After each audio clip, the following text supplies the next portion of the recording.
The following podcast is part of the MindBodySpirit.fm podcast network. Springfest is happening now at Lowe's. Keep the spotlight on your yard with Stay Green Premium 2 cubic foot mulch, 5 bags for $10. Plus, when you want more help indoors, get up to 40% off select major appliances that help you supercharge your chores. Our best lineup is here at Lowe's. Valid through 4/22 while supplies last. Selection varies by location. See Lowe's.com for details. Mulch offer excludes Alaska and Hawaii. Hi, I'm Lindsay, host of the Live Like Eden podcast. What do you do when your whole life flips upside down? Are you questioning everything, lost in chaos, or yearning for life's deeper meaning? I've been there, deep in the thick of it, unraveling my own awakening mess for over 20 years. Now I'm here to help you through yours. I share no-nonsense weekly wake-ups, cutting through the ego's illusions to wake you up to your own spiritual wisdom. No mountaintop bliss needed here, just practical tools, insights, and real-life experience to save you time. Plus, a much-needed laugh when we're all losing it. Let's dive into this fresh new episode. Welcome back to another show, everybody. Today, I am joined by Lionel Moses.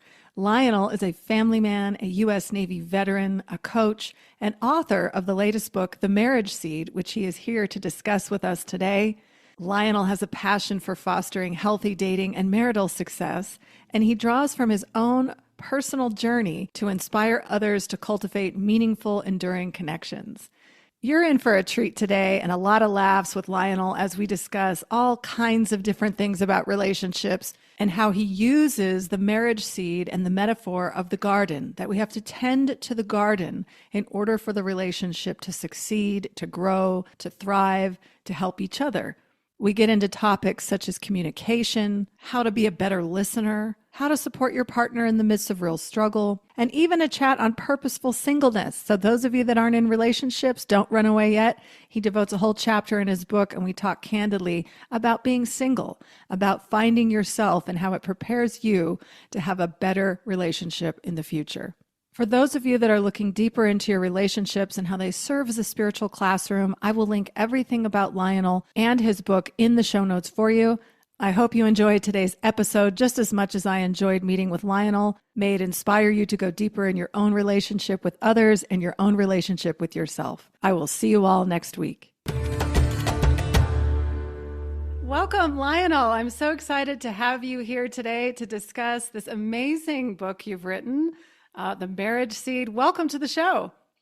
Thanks, Lindsay. I'm so glad to be here. Oh, well, before we dive into this topic of relationships that's going to hit everybody listening, whether you're single, whether you never want to be married, whether you've been married forever, you've been divorced, whatever the relationship you're in, I think that what you're going to talk about today is going to apply to anybody. And I'm excited to hear about it. But before we do that, Lionel, I love to start everybody off with your personal journey from where your life has taken you and how it led you to write this book that you're going to share today. Well, that's an easy thing to talk about. I love telling my story because everyone has a story. The key is that most people don't discuss their story so others don't know. Now, I started out, born and raised in the city, spent some time in the military, actually married my high school sweetheart, had 3 beautiful children, served in the Navy during Desert Storm, was a Desert Storm veteran. I came home a new man. And that brought changes to how we handle things in our relationship. Fast forward several years, kids grew older. We grew at different paces. Ended up divorcing. I remarried. And I learned so much about myself, in that process.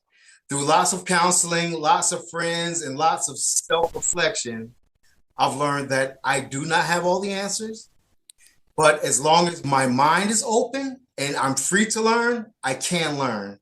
So every day of my life has been an awakening, which is one of the reasons why I'm glad to be on with you, because every day for me is like living in Eden. I love that. Well, I love that you bring up Eden because it is a place for all of us to remember. And I love that you bring up that your whole life's been an awakening and it's a learning tool. And it's so nice to know that, right? So I'll let you keep going on telling us more about your story. Oh, along with, discovering my new Edens, and I have to say it plural because, every place I go in life is a different place. So as you grow spiritually, it is a new fresh start. So I see myself as going from level to place to place to place to place. And with each fresh start, there's a new eating, a new place to discover, a new place for freedoms, a new place to just make myself and see my world differently. If it was not for my spirituality, I would not have been able to make it to where I am today. Because life has thrown so many curveballs, fastballs, any type of ball you can think of at me. But it's my spirituality that, shows the reality of life is that I can control what I can control. There's some things that's outside of my control. And how I manage it within my head and in my spirituality is how I overcome. Yeah. Well, you say something that I think a lot of people are missing. I actually just had a conversation with someone the other day about this missing link a lot of people have, that this connection with spirit, this whatever your faith is, your belief in God, whatever it is, and that's your foundation, which is so wonderful to hear because it allows you to get through, like you said, all the curveballs, all the balls that are going to be thrown. Absolutely. Yeah. So tell us about some of those curveballs that you faced. I have to say the largest curveball I ever faced, believe it or not, was over 35 years ago this year during Desert Storm. I went into the Navy one way as a mature man, trained to do everything I need to do.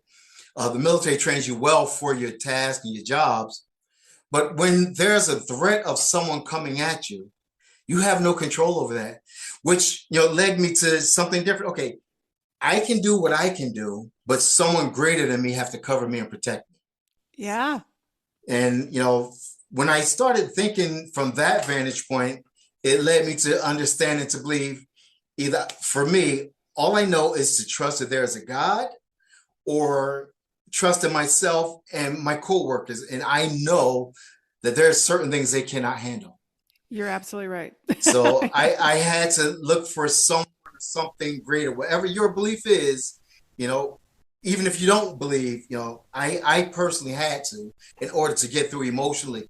That's really interesting. I always wonder about the military, what it teaches you about yourself. Like you said, you had to hand it over to something greater, which I'm sure a lot of the people you were with in the military, did they have the same experience? Absolutely. One thing that was extremely busy is Sundays inside the chapel. I bet. Well, when you're faced in battle, yeah, you Absolutely. are. You're going to save me, please. Exactly. I don't care what you believe. If you didn't believe in anything, you wanted to believe something. When you're in the Red Sea and you don't know what's coming at you. Because I was on an aircraft carrier in the Red Sea, and the things about being on an aircraft carrier, they're relatively undefendable. It's not much we could do for ourselves. We depend on the other ships around us to protect us. So it's the same concept.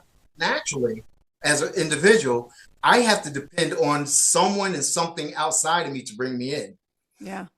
So I've learned early on that it's definitely something greater than me. and life does not have to stop because I made a mistake. The good thing is about Eden, you can always go back. It's always there. Yeah, it's there. So what did you learn in the military about relationships? And I'm assuming a lot of team building, teamwork, depending on your team. But what about relationships in general did you learn about there? The military taught relationships from day one because you have to trust your brothers. Mm-hmm. You have to trust each other to get through. The mission can only be fulfilled if each individual do their task properly. So that in itself is a relationship. I'm responsible for the left, you're responsible for the right. We go in together. When people talk about the military, you hear a lot of times people talk about being in the trenches with someone. Mm-hmm. They rarely talk about being in there alone. I can't cover my back and my front. So, I have to trust someone to cover my back and I have their front. And that in itself is a relationship. The biggest thing that I've learned, not just in military, but in life itself, most people forget their primary relationship, and that's the relationship with themselves. And that's the essence of my book. Yes, it is. As I'm reading it, Well, and it's so true. If you don't know yourself, how do you navigate life at all? I mean, it's going to be challenging, right? Absolutely. You're taught how to deal with others. Most of the time, you're not taught how to deal with yourself. And no one can teach you that because the only one that know you is yourself and whomever you believe in, if you believe in anyone. Yeah. People know aspects of you, but they don't know how the dots connect and put them together. That requires self-reflection. Which not a lot of people are willing to do. I mean, to be I find honest, that to be true. Absolutely. it's hard to make other people do that, right? I mean, if you want to do it, great, but to try to force somebody else, it usually ends badly, right?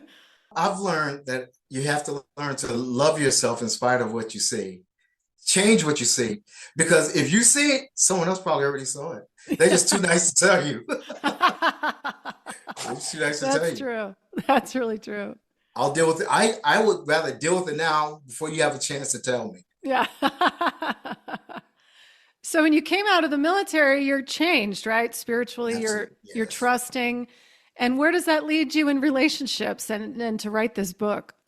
Well, the thing is, for me, in my romantic relationship with my spouse at the time, it changed completely because I was a different person. I saw the world from a different vantage point. The person that went to Desert Storm is not the same person that came out. So I had a much greater appreciation for life. I did not take as many risks as I did in the past. And as much as I learned about relationships for being on a ship with 4,000 people, I also learned how to bottle a lot of stuff up, such as emotions, which changed me. Yeah. So I can't deal with someone openly and honestly if I'm hiding my emotions, because when you're in the military, you're trained to focus on your mission and not yourself. Right. They don't want your emotion. No, your emotions is not going to get the mission accomplished. So I had so much stuff that I had to weed through and dig through to find out who I was. So while I was trying to discover myself, unfortunately, my spouse, my wife, was responsible for trying to deal with the guy that's trying to discover himself with 3 kids. I honestly feel sorry for her. I'm sorry, and Yeah. I actually apologize to my kids. As I discover myself, the more I realize that you have to take the path of self-discovery if you want to be a better person. Yeah. And your vantage point, your view on life would change the more you self-reflect. It's because what you are, who you are, it's just a summation of what you've been through, what you experienced. But it's how you look at a thing that determines how you go through it, whether it's positive or a negative experience. It's a lesson. Absolutely a lesson. Yeah. And sometimes we don't see the lesson in the midst of it, right? We're too busy blaming everything else for whatever's happening until you say reflection comes in where you have the time to look at what was happening. Yeah, it's a real art to be able to be so present in the moment with the situation that's happening, because the ego wants to react, and just as we do, our defense mechanisms come out. And like you said, when you're more self-reflective and calm down and watch, you can be much better in a relationship or whomever you're with. Absolutely. Those 3 letters you said are 3 that keep most people back. Ego. Mm-hmm. Yes, it is. I talk about it a lot. Well, the good thing is I know you talk about it a lot, but most people talk to him or her a lot. Yeah. They just don't acknowledge it. And that's the problem. If you self-reflect and you tell ego sometimes, okay, ego, be quiet for a minute. I really need to look at this. We will be better. It really is that simple. Now, I'm not saying the work is simple, but the resolving the issues are really that simple. Just quieting that voice inside that's defending. Yeah, the concept is simple, but like you said, the application of it and doing it is totally different, which is why relationships are very challenging for us. And they're everywhere. That's really what makes this world go round, right? Absolutely. All types of relationships, business, personal, friendships. But maybe we could dive now into where did you get the motivation to write this book, The Marriage Seed? When did it spark in your mind? Like, I need to write this book. Okay, I hope you're listening to this. I was in marriage counseling. Yay! I was in marriage counseling, and honestly, I was taking notes of things I've learned during various sessions. And I had this awakening within me. It's, Lionel, you're not a bad guy, and the experiences that you're going through, they're not abnormal, except the fact that you're having what I refer to now as human experience, and share it with the world because someone may not tell you their story. Yeah. So I plan to be vulnerable and tell, here's my story. And when I was writing, interestingly enough, one of my friends that helped me with the editing, she said, you need to be more transparent. And that was really difficult for me. Yeah. Because you're telling me to air my dirty laundry to the world. It's very healing, though. Yeah, very. I'm so glad you said it. Absolutely. Because again, I wrote, it was my journaling. That's what the book is. It's based on my journaling. Well, and some people don't want any part of that, but you were obviously ready to do that in in the phase of life that you're in. You said you've been married twice, right? Yes. And what I found very unique about you writing this book is you say you wrote it as a single man. Is that correct? Actually, I was married when I wrote the book. Well, when I finished the book, let me rephrase that. When I was journaling, I was married. Okay. When I finished it, I am and was single. Yes. There we go. Because as I was reading it, I wanted to clarify that. But I love that you include this chapter in the book. For anybody listening that's not married, has been married, doesn't want any part of it, it's called Purposeful Singleness. And I've done shows about happy singlehood because I know people, they say they are very happy being single, especially after being married. They're discovering new parts of themselves like you have done. So maybe you can share a little bit about this part of your book and maybe a personal, perspective on it. Absolutely. I was told about Purposeful Singleness while I was married. A friend of mine was actually single. And we were talking and we were just joking. He's like, man, right now I don't want to be in a relationship. I will grab popcorn, go to the movies and enjoy myself. I thought it was hilarious. Yeah. While I was married. And when I became single, I said, you know what? Let's try it. And for me, Lindsay, that was the greatest awakening for me because I had to take the time to discover me. Mm-hmm. And I am in a much better place than I've ever been simply because of the fact that I know me much better than I had to. I don't have to try too hard to please a partner right now. The only partner I have is me and my kids. Yeah. And they probably don't live with you anymore. They do not. Thank you. I have 4 of them, Lionel. So I know. So do I. Yeah.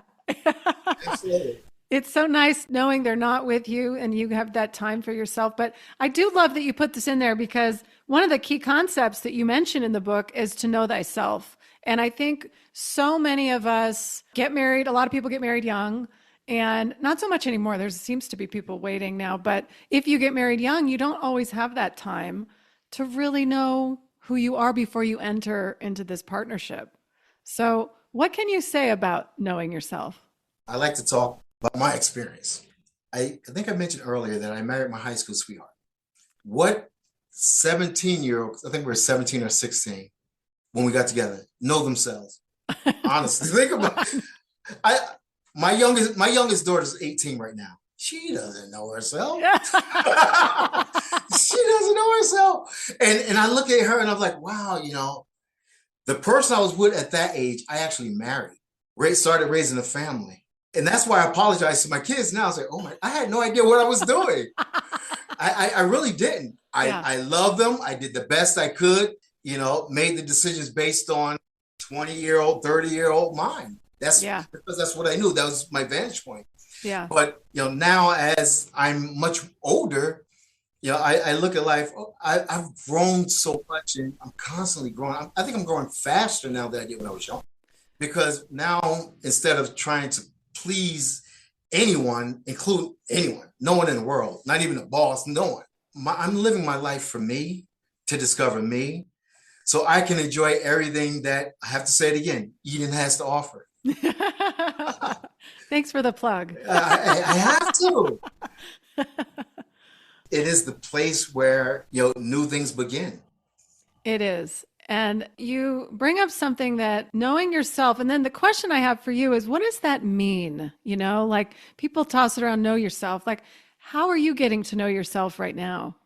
You ask great questions. That's a hard one. I think that just came through. I didn't know what was going to come out of my mouth. Yeah, sit that one back up.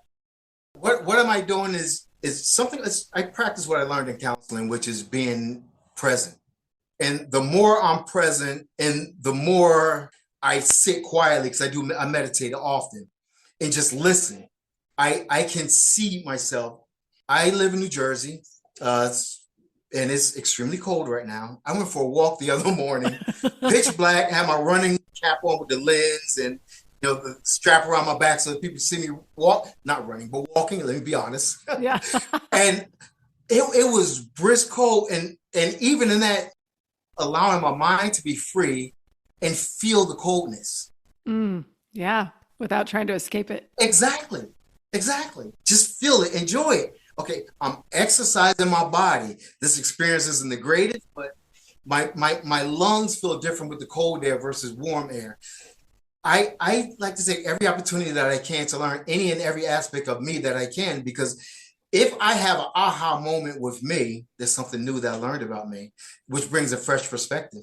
Yeah. On everything. It just everything else in my life I have to recalculate now.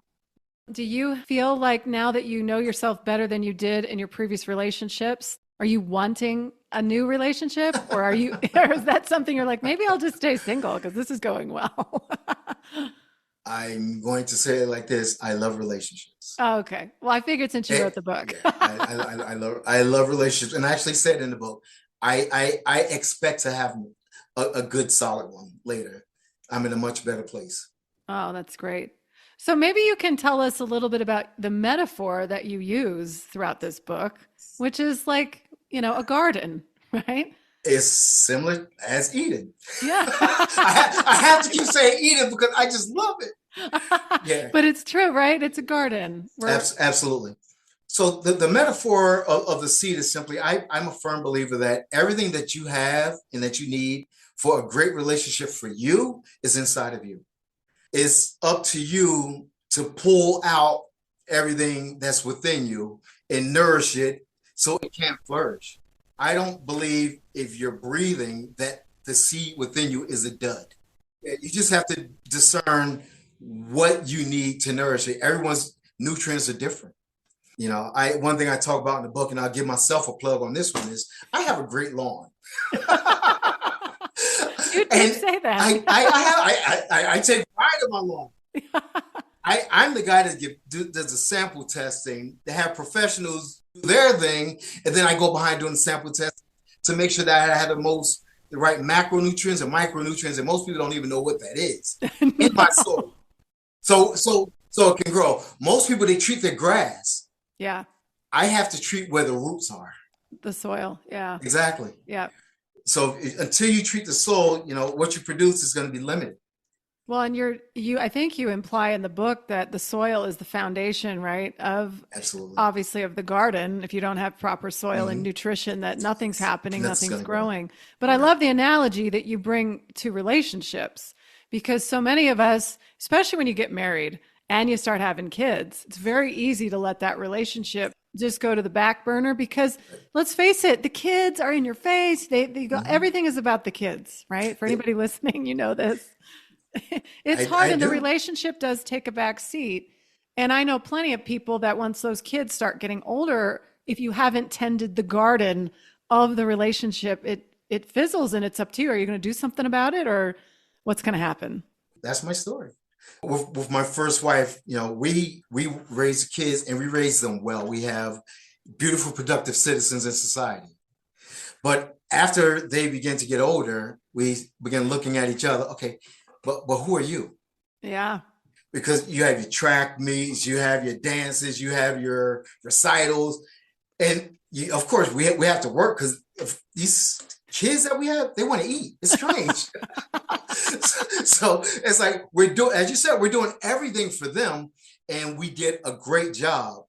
And I'm glad that we're amicable. So if we get together, for kids, things now, we can look and proud parents. Yeah.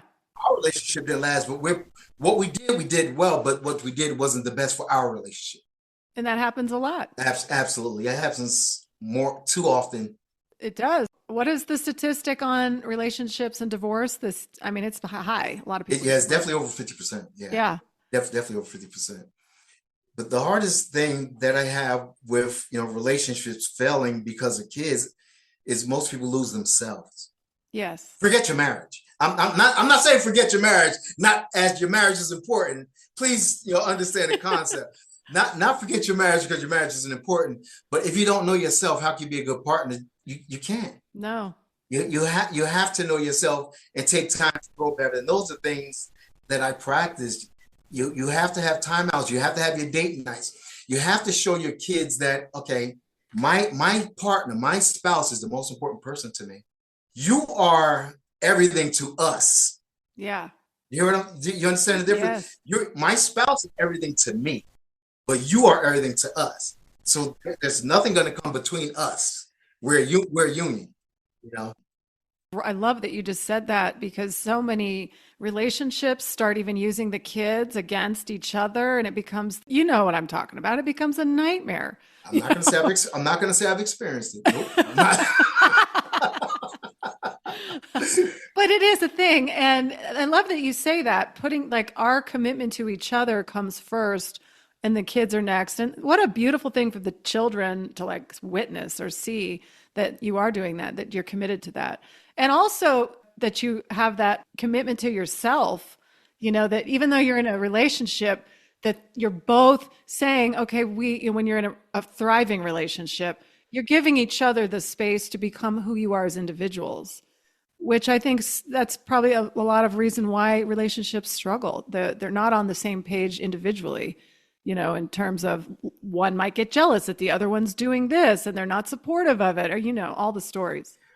I've seen them all, and I sit back and I'm thinking about, the kids are really in the home for a short period of time relative to, what a marriage should be, in my opinion. They are. I believe a marriage is designed to be lifetime. That's my belief. And, your kids are normally there maximum 25 years, and 10 of those, their mind is not on you. So we'll say 16, 17 years where, you're really influential in their lives, or primary influence, but your spouse is going to be there forever.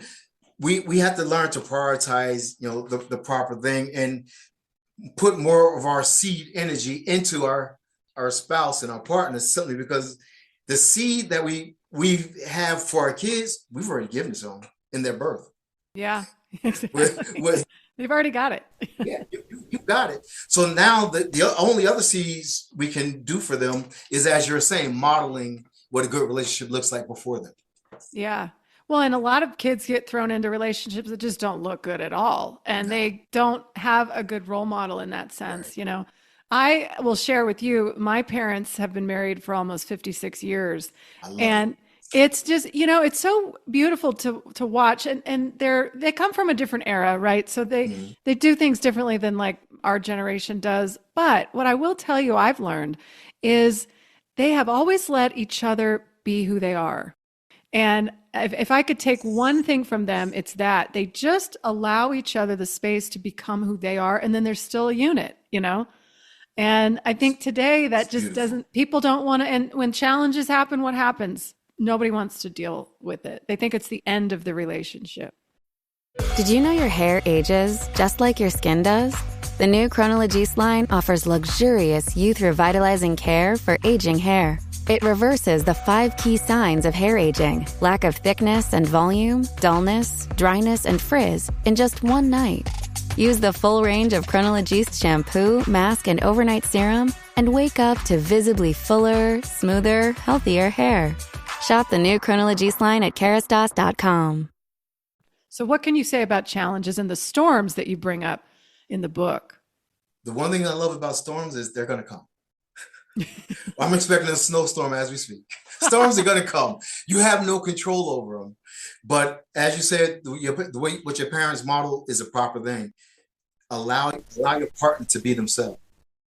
I have someone that I speak to as a mentor, Mm-hmm. and they had a very challenging, and they're older to be my parents, and they had a very challenging period in their life where one of them was going to do some things, and the other one was just present for them. Mm-hmm. Didn't ask anything of them, allowed them to be themselves. And once the other partner, found themselves and came back, their relationship was 10 times stronger than it ever was. Yeah. And it leaves way for the other person at this point to rediscover themselves. The compromise that you give while your spouse is going through is an expression of love. Yes, I was just going to say that. Yeah. Yeah. So while your spouse is going through something, it gives you an opportunity to love them deeper and better. It does. Yeah. And you're talking about the depth of unconditional love. Absolutely. Yeah, not the emotion of love, Right. but this depth to give him the space to do it. And you know what else I was just thinking as you were talking is if somebody's really going through a thing, and this happened to my marriage, I was going through a thing for years. So my husband was on the back burner. But looking at what you're saying, if somebody's going through something, maybe it's an opportunity if you're in a committed relationship that you want to stay in, that it's an opportunity for that person who's not in the struggle to get to know thyself. You know what I mean? Like you could do both. You can, Yes. okay, well, this person's, Yes. they're not doing what they Yes. used to do, but wow, I could be working on some things personally that I've been wanting to do. And you should. When you or your spouse is going through something, as you said, it gives you an opportunity to just assist them and discover yourself because you're in a new place.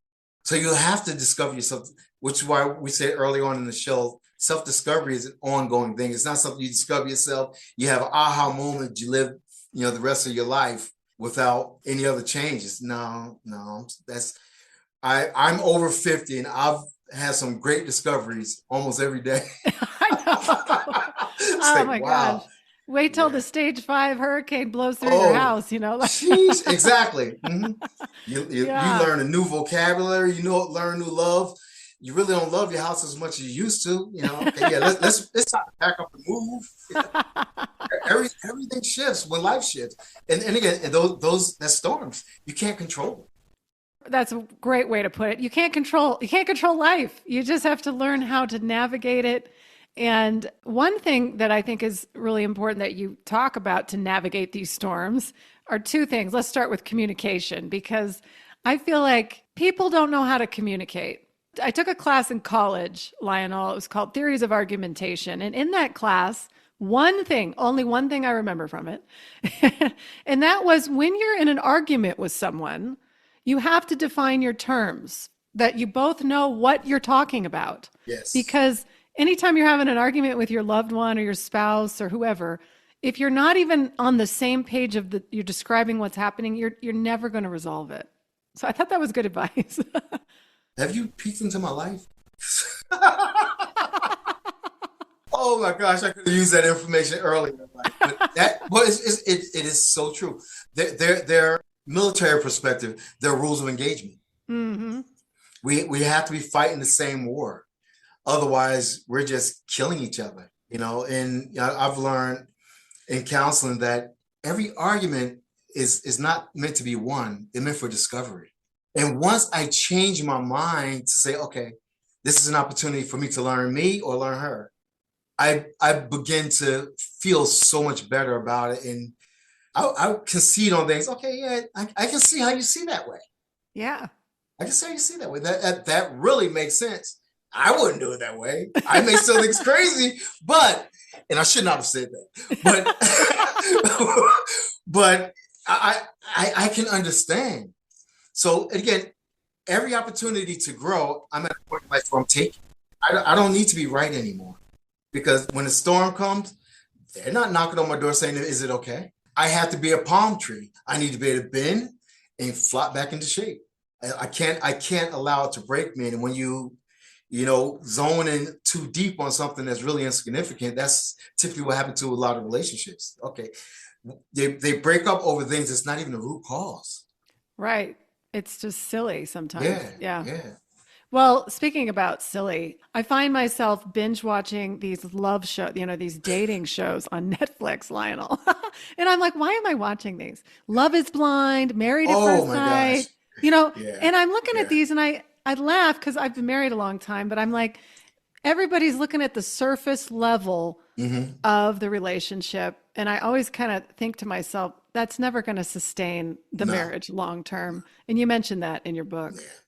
Well, sustaining a marriage requires time, and the time has to be set in your head. When you go into it, you have to have, okay, leaving is not an option, and until you set that, as you're growing, this is my point. I am not leaving. I don't care what happens. We're gonna work through it. Yeah.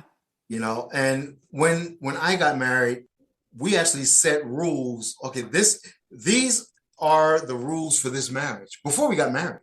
This is what we're agreeing to do. Just amongst each other, had conversations about it. Well, our conversations wasn't deep enough. So that's why I speak about communication now. I've learned that just because I say I want to be an I, and she says yes, and I is good, doesn't mean the same, because neither one of us said capital or lowercase. So we're both looking at an I. Okay. Yeah, we both agree that's not enough. No. So, but the more you talk, the more you get to know and understand you're on the same page. One of the hardest things I've ever heard was being in, a therapy session and hearing, you guys are on the same street, but you're in different lanes.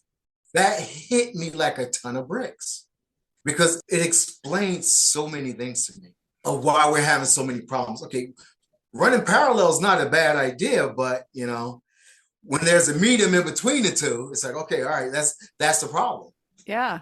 Well, it's a huge problem. Yeah. So, okay, one of us have to cross over, and we try. We try. And then comes the larger fight of, okay, we're both great people. I would be the best reference for anyone that I've dated, married, or whatever. I'll be the greatest reference for them, because I would not spend time with someone that's not a great person. Whether they're great for me because I'm quirky, that's a different story. And that's the biggest thing people forget to do in dating. And I hate to jump all over the place, but I have to go back to purposeful singleness because it's where I'm at now. The biggest thing people forget to do in dating, they have so much fun, but they don't take a lot of look at the data. They'll say, okay, what kind of information are you gathering? Yeah. Okay, he can dance, he can sing, she's beautiful, she's very intelligent, we have these great conversations, but how does it work in my garden? Right. Is it going to grow? No, I don't know. It has to. You bring up something that's making me think about the vulnerability aspect. Because when you're dating, let's be real, a lot of us put on the best version of ourselves, right? The whole, we want the perfect love story. Yeah, you said the Once Upon a Time chapter I saw. Yes.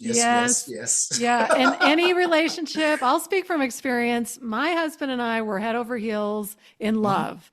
And we just thought, look at those people fighting over there. Like, what? Why would anybody argue? Until we started having kids and the whole thing blew up. We were like, oh, this is what it's like, so yes. Yeah, I mean, there is this facade, and I will use the word that you used, ego, that is putting on the show in the beginning. And then unless you, like you said, there's something to bring you deeper in the dating phase, how do you get there? And how are you going to get there? Do you just meet people now? And are you more open and vulnerable than maybe you were years ago? Yes. Mm-hmm. I found that I'm much more open and vulnerable now because I'm more emotionally secure. Mm-hmm. I'm less insecure. And I'm aware that in order for any seed to be planted, it works better in dirt, which is soft, than concrete. And I just being honest, I had a hard heart because I was just trying to protect me. Yeah. But why would you try to protect you from someone you want to join your life, to embrace you, to help you, to support you? So you can't push someone away and pull them together, just pull them close at the same time. It's impossible. So it's like, okay, all right, something's got to give. And, I laugh and I smile and I joke all the time. So because I'm willing to be vulnerable, because whether you know it or not, the imposter syndrome is real. I may not believe I deserve you, but at the end of the day, I am who I am. I am not going to bring a facade to a date. The imposter stays home. I leave him in the closet. I lock him up. I'm too old. I don't have time for that. Yeah. A friend of mine calls it dumb money. When you're dating and you're doing all this stuff, trying to impress someone, and you never reveal who you are, you're wasting your time, your money. Yeah. And when I say money, I'm not necessarily talking about currency. Time is the largest currency, and it costs. So why make that investment in someone that you're not really willing to be open with? Right. It just doesn't make sense. No, it doesn't. And I don't know how you experience life, but I'm someone who, when you meet someone in the past, before I met my husband, I knew immediately if I was invested in this person or not. And I had the same take that you do. Why would I don't want to waste my time or their time. Absolutely. If I know immediately this is going nowhere. But some people just say, well, maybe it'll work. And then they kind of push it to work. And then I don't know. But that comes with knowing yourself a little bit, right? The whole theme of your book. Absolutely. I've learned through experience that when you start giving concessions, that's never going to be the last time. Mm-mm. So if you're giving concessions early on while you're dating, when you get married, it's going to be a different ball game. Yeah. Because you're with them 24/7. Well, not necessarily 24/7, but you're with them all the time now. Yeah. So the concession that you gave while you were dating, you have to carry that for the eternity. Plus anything that's additional that comes up. Right. And, I know from past relationships that more stuff will come up. And I'm just talking about for me. I feel sorry for anyone have to do. Don't make a concession about me. No, please don't. And I'm a crazy person to date anyway. So I'm gonna spill all my beans right here. Hey, here is the hot tea about me. When I date someone, one of the things I say within the first few dates is, everybody have a crazy. I need to make sure yours don't kill me, and you need to make sure mine don't kill you. And I'm going to blow something up. I tell them up front. And I do that to see a response. Yeah. Humorous, but I want to see a response because, it's a joke, but there's a whole lot of truth in that. Yeah. Are they going to be able to handle it? Yeah. Yeah. And if you can't handle it as a joke, surely you're not going to handle it in reality. When we're doing life together, you're not going to be able to handle it. Not at all. No. You're right about that. That's a good feeler to put out there when you're so and if you can't take a joke, I can't deal with you. Personally, it's because when rough times come, are you going to fight, cry, or laugh? Yeah. If you laugh, that means your heart is still open to be pliable, amendable, and we can work through it. If it's hard, I'm fighting alone or fighting you. Yeah. Well, you bring up a good point, is something I think most people don't really think too much about before they get married is this person fun? And are we going to have a great time together? Are they going to support me? The question to ask, I think, is this person going to be there when shit hits the fan? When our life goes to that unknown that you mentioned, and nobody knows how far we're going to be led somewhere or how far down the darkness somebody might go or whatever. We don't know that. And you just have to trust that this person is that person if you feel solid about it, And again, that's why I date differently. I look at data and I intentionally do stuff and say stuff, like I just said, just as a filler. Yeah. If I'm going to spend time dating you or have interests where I'm going to spend time with you, I want to make sure that I don't waste too much of your time. Mm-hmm. And I recall being in a relationship where I, clearly told them, you're a great person, but I know I'm not your person. So I need to let you go. Yeah. So you can find him because he's looking for you and I'm in the way. Yeah. And that's the truth. It is true. Yeah. How did they take it? How did she take it? Not as well as I thought she would. Yeah. Because there's still a rejection in it. And no one likes rejection. No. And, it's not something I didn't run off after I said that, but I just gave them the opportunity to make a decision for themselves, knowing that, okay, I know it's not going to go. And of course she knew as well, because I didn't say it. Lindsay, it's not like everything was going perfect when I said it. Yeah. So if you didn't, see the relationship cues up front before I mentioned it, then that's another story. So, but I'm sure she saw the relationship cues and said, okay, all right, yeah, you're right. This is not going to work. Yeah. But you still have to, again, go back to, being self-aware and understanding, okay, just because this doesn't work for me doesn't mean I'm a bad person and he's a bad person. And be grateful. I will not say I like being dumped because I don't. Nobody likes that. No one wants to be rejected. But I want you to care enough about me that you want to you want me to redeem my time. Yeah.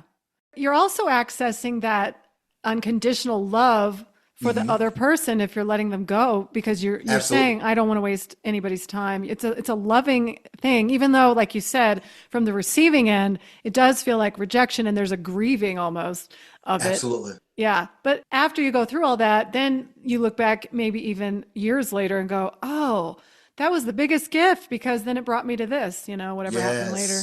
Yes. But we don't see it in the moment. It's really hard for us. We don't have clear glasses on. They're very foggy in the moment. Well, there's some things I saw as a child, or a teenager, I should say. And I grasped it as a child. I forgot about it, but I picked it back up as I got older. And I'm not sure if you ever allow anyone to sing on your show. Oh my gosh, I love singing. So I'm not going to. I'm like, please sing. I'm always not singing, going to. And my kids roll their eyes like, Mom, stop singing. I'm not going to, but I'm going to say some things that, people of my generation and some of this younger will understand. There was a song that was written and it said, free, free, set them free. Oh yeah. If you love somebody. Yeah. Free. See, you're bolder than I am. Exactly. That was an awesome song. It was an awesome song. If you listen to the message. Yeah. But it's hard to receive, and that's something that a lot of us don't know how to do, how to receive being let go. Grief is a big process, and anything that you lose is grief, and that's what most people don't understand. If I lose a pencil, I still have to grieve it because now I have to find something else to write with. That's an oversimplification, but in all actuality, it is the truth. Okay, I came to sit at my desk right now, and I expected to have a pen. Now I have to go somewhere and get it. That's time lost. That could have been doing something else. But when it comes to something large scale, like a relationship, it's like, okay, all right, this did not happen the way I wanted to happen. We invested this time and energy. Are you going to grieve it negatively or positively? Mm-hmm. That's the difference. It's going to hurt. There's no way around it, because there's a hole that's in your life based on what was there. It is no longer there. But you have to fill it with the joy that I had the opportunity. Yeah. I learned something about me. I learned something about this individual. And they're a beautiful person. Well, and you did choose to be with them. So at some point, Absolutely. It was a beautiful thing, right? Mm-hmm. Yeah. Maybe you can tell us a little bit about listening, Lionel. Because I find this is a big thing for all people, and especially now with the phone, everyone's holding the damn phone, and I'm guilty too. So I'm putting myself in the category. Yes. But when you're wanting to have a meaningful conversation with someone, it would be nice if they pay attention, right? So can you give the audience some tips on how to be better listeners in your relationships with people? I learned listening from my spirituality, actually, because I think I told you I meditate and I just listen and hear. What I've learned to do in my relationships is listen for what's not being said, which requires intentionality on my part. Because when people talk, most people try to formulate their words in advance so you can get the gist of what they're saying. But if they're offended or already hurt, there's going to be a self-preservation mechanism within those words that keep you from hitting the part that hurts the most. Mm-hmm. So for me, if I love you and I care about you, I have to hear what you're saying and what you're not saying. That will give me a full picture on what I need to do in order to make things better if possible. So when I listen, the first thing I try to do is hear what they're saying, the words that's coming out of their mouth. I repeat it to them, verbatim. Okay, this is what I heard. Then I say, okay, I believe this is what you meant and ask, am I correct? And the asking part is part of the listening simply because that is to validate whether I heard right or wrong. If I heard wrong, then I need to listen differently or again. Yeah, that's a great tip. You have to hear what's being said and what's not being said. That's the most important thing, I believe. And then clarify with them. That's really great because like we were talking earlier about, if you're not on the same page of what you're discussing or what the argument or the situation is, there's no solution. So Absolutely. By listening and repeating what they say, and then if you didn't hear them, you're at least you're trying to say, did I hear you right? Exactly. Yes. Yeah, and then please tell me again so that I understand you. That's a great tip. I find that putting in that extra effort, at least lets them know that you're trying. Yeah. You're putting in the effort. You're investing into the relationship. So even if you're not totally off, most people grow closer just by doing that. Okay. They're trying to get to know me. They're investing in me. Yeah. They're asking questions. Exactly. Yeah. Because that's another thing. I mean, I have this thing in me where when you're having a conversation with someone, it's not a two-way conversation. You're just sitting there listening, which is fine. You can do that. But when people don't ask questions about anything and it just goes, whoo, it lacks the depth. At least that's how I feel it. Yeah. I don't really know what they're thinking. I just feel it like, where's the depth here? Well, that makes sense because if I'm sharing something, I typically share on the level for which I think you're capable of receiving. So I'm going to give you what I believe you're capable of receiving, wanting to give you more. But again, anything that I share myself, it goes back to the vulnerability. It opens me up for an exposure. And if you're not asking me questions, are you really ready to handle more? Exactly. I don't want to give you more than you have the capacity for, but I want to give you everything at the same time. Well, that's a good thing to say because if nobody's asking me the question, they don't really want to know anymore. Right. Exactly. We've met that's where we're at. Exactly. Yep. This is it. Okay. Bye. That's so true, Lionel. So true.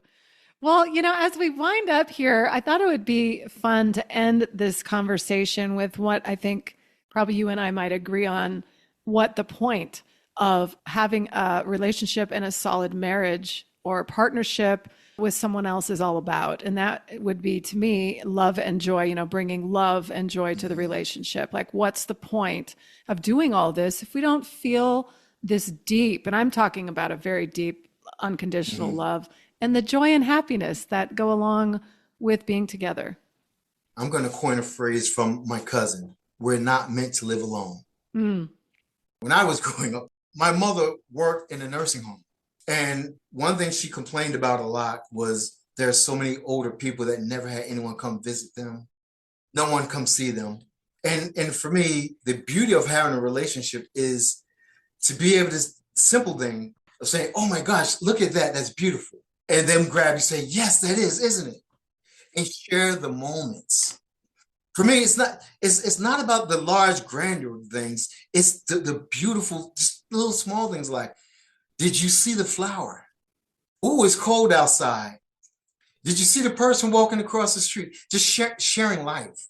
To me, that's as simple as it is. To me, that's the depth in a relationship, because it opens your heart up and exposes the little nuances about you that no one else in the world will see. You can't expose yourself and be that vulnerable to anyone else in life other than your marriage, your spouse, your partner, your husband, your wife. They're going to see aspects of you that no one else has, not just because of the time that they spend with you, but because of the things that they share with you. Yeah. And that's your heart. It's your heart. Yeah. It's your heart. You can't give that to everyone. No. It's hard to do that for everyone. Yeah. It's dangerous. Well, again, it's definitely dangerous to give your heart to anyone. You have to give it to someone that deserves it, which is why you have to assess the data. I like this assessing the data. I know. I think it's important. Well, I think that's a beautiful way to just end the show today, is the simplicity and the beauty that's behind relationships, I think is what you're getting at. So thank you so much, Lionel, for being here today. I really appreciate your time. And everybody listening, you can go and grab the Marriage Seed right on Amazon. Or do you have another place to buy it? But I'm assuming Amazon is the place. Amazon is the primary place to get it, but there's always themarriageseed.com. I will link that in the show notes for everyone. Absolutely. So anybody who wants to grab a copy, I'm reading it. It's really great. And, I've been married a long time, and I'm learning a lot just by reading it. So thank you so much, Lionel. I really appreciate your time. Thank you, Lindsay. It's a pleasure. That's it for today's show. Thanks so much for listening. If it resonated, please share, follow, and drop a review with your takeaways. It really means a lot. Visit my website at livelikeeden.com to subscribe for weekly reminders and blogs, or sign up for a free 30-minute consult to explore one-on-one guidance sessions if you're really struggling in awakening's darkness. Take my awakening quiz to get a personal podcast playlist that meets you exactly where you're at. See you next week for another deep dive.